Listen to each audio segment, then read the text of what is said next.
me sorprèn aquesta comissió de govern que estem tenint en aquest moment, però està bé perquè al final ens donem compte que efectivament n'hi ha un poc de descoordinació.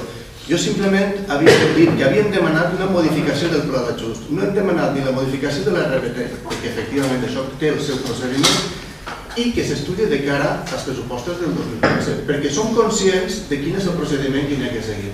Som conscients. En segon lloc, parlar d'aquella gent que no vol estar al 100% és un tema que jo crec que no s'ha de plantejar en aquests termes.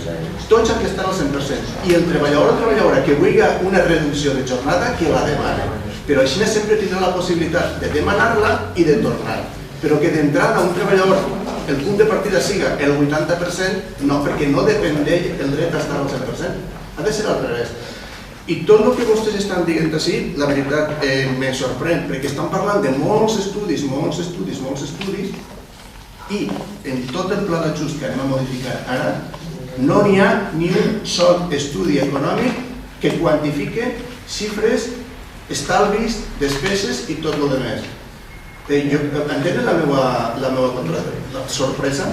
Si al final el que volem posar en evidència, el que volem posar damunt la taula és la contradicció que té estar plantejant una modificació d'ordenances que obliga a una modificació del pla d'ajust, que no n'hi ha ni un sol número avaluant el pla d'ajust ni la tendència dels pròxims anys ni les conseqüències de la modificació d'algunes ordenances. No n'hi ha ni un sol informe en números.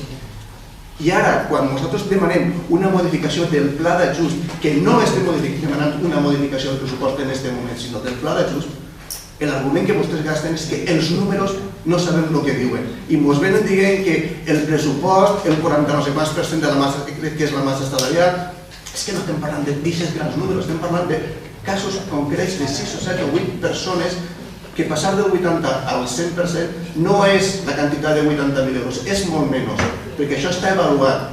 Això sí que està avaluat en un altre moment. Estem pegant-li voltes a un tema que al final el que demostra és que hi ha moltes contradiccions en les mesures que s'estan plantejant. I contradiccions com són, el que vostè acaba de dir, senyor Roses, estem rebaixant impostos, per tant, anem a reduir ingressos, no volem actuar sobre els gastos i estem fent-ho a 6 mesos de la campanya electoral, de les eleccions. Sap vostè quina és la conclusió? Que vostès no volen entrar al fons de la qüestió, el que vostès el que volen és mostrar de cara al carrer una actitud i un plantejament que anem a resoldre-vos la vida ara, rebaixant impostos, etc. Però la cara B de la moneda no la toquem. I això és el problema, que en certa manera estem enganyant la ciutadania.